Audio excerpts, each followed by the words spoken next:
అందరికీ నమస్తే అండి. రాష్ట్రంలో 2,64,000 మంది వాలంటీర్లు ఉన్నారు. వాలంటీర్లని రాజీనామా చేయమని వైసీపీ ప్రభుత్వం పదే పదే ఒత్తిడి చేస్తోంది. వాలంటీర్లందరూ కూడా రాజీనామా చేయండి అని ఒత్తిడి చేస్తుంది. ఎందుకంటే వాలంటీర్లు రాజీనామా చేస్తే వాళ్ళని పూర్తి స్థాయి వైసీపీ కార్యకర్తలుగానో నాయకులుగానో వాడుకోవచ్చని, వైసీపీ పోలింగ్ ఏజెంట్లుగా కూర్చోబెట్టుకోవచ్చని, బూత్ లెవెల్ పోల్ మేనేజ్మెంట్లో వాళ్ళని పూర్తి స్థాయిలో వినియోగించుకోవచ్చని, ఇన్నాళ్ళు సంక్షేమ పథకాలు ఇంటింటికి ఇచ్చారు కాబట్టి వాళ్ళ మీద ఎంతో కొంత పాజిటివ్ ఒపీనియన్ లబ్ధిదారులకు ఉంటుంది. సో అట్లా ఓట్లు గుంజుకోవచ్చు అనేది వైఎస్ఆర్ కాంగ్రెస్ పార్టీ ప్రణాళిక. అయితే బీసీవై పార్టీ అధినేత బోడే రామచంద్ర యాదవ్ గారు హైకోర్టులో పిటిషన్ వేశారు. వాలంటీర్ల రాజీనామాలు ఆమోదించవద్దు, వాలంటీర్లను అలాగే కొనసాగని, వాళ్ళ రాజీనామాలను ఆమోదిస్తే వాళ్లకు స్వేచ్ఛ వస్తుంది, వాళ్ళను ఎన్నికల్లో బూత్ ఏజెంట్లుగా కూర్చోబెడతారు, అది ప్రజాస్వామ్యానికి ప్రమాదం. సో వాళ్ళ రాజీనామాలు ఆమోదించవద్దు, ఒకవేళ ఆమోదించిన వాళ్ళని పోలింగ్ ప్రక్రియలో బూత్ ఏజెంట్లుగాను ఎక్కడక్కడ కూర్చోనివ్వద్దు అని ఆదేశాలు ఇవ్వండి అని చెప్పి హైకోర్టుకిలో పిటిషన్ వేశారు.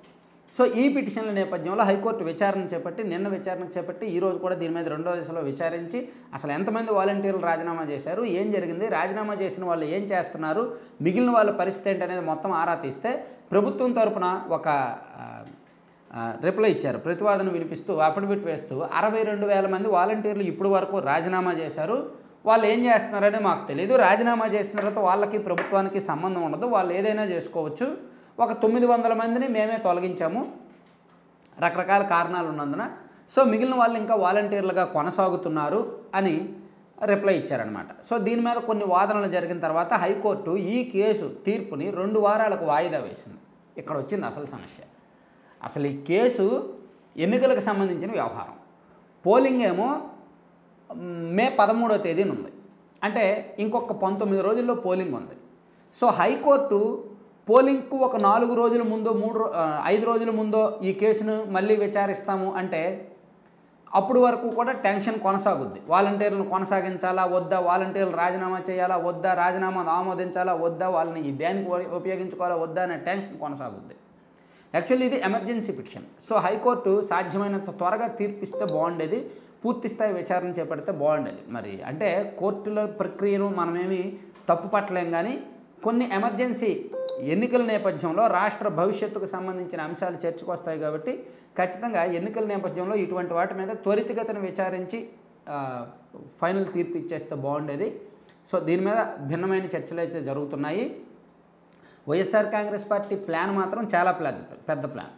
ఒకవేళ వాలంటీర్లను రాజీనామా చేయిస్తే వాళ్ళని పూర్తి స్థాయి కార్యకర్తలుగా వాడుకుంటారు. నేను కొంతమంది వాలంటీర్లతో అప్పుడప్పుడు మాట్లాడుతున్నా, చాలామంది అసలు రాజీనామా చేయడానికి ఇష్టపడట్లా. ఎందుకంటే ఏ గవర్నమెంట్ వచ్చినా మేము ఉద్యోగాల్లో ఉంటాం కదా, రాజీనామా చేస్తే మళ్ళీ మమ్మల్ని ఉద్యోగాల్లోకి తీసుకుంటారని గ్యారంటీ ఏంటి, మళ్ళీ వైసీపీ వచ్చినా రాజీనామా చేసిన అందరినీ ఉద్యోగాల్లోకి తీసుకుంటారో లేదో, ఒకవేళ టీడీపీ వస్తే ఈ రాజీనామా చేసిన వాళ్ళందరినీ ఫక్తు వైసీపీ కార్యకర్తలుగా గుర్తించి మళ్ళీ ఉద్యోగాల్లోకి తీసుకోరు కదా అనే భయంతో ఏ గవర్నమెంట్ వచ్చినా మేము సేఫ్గా ఉండాలంటే రాజీనామా చేయకూడదు అని వాళ్ళు చాలా వరకు ఫిక్స్ అయ్యారు. కాకపోతే ఫక్తు వైసీపీ కార్యకర్తలు, ఫక్తు వైసీపీకి అనుకూలంగా ఉన్న వాళ్ళు మాత్రమే రాజీనామాలు చేశారు. అలా చేసిన వాళ్ళు 62,000 మందిగా తేలారు. సో మిగిలిన వాళ్ళు ఇంకా రాజీనామా చేసే అవకాశం లేదు. అంటే జగన్మోహన్ రెడ్డి గారు తన సొంత సైన్యం, తన సొంత సారథులు అని చెప్పుకుంటున్న వాళ్ళలో దాదాపుగా 20% ఏంటి ఒక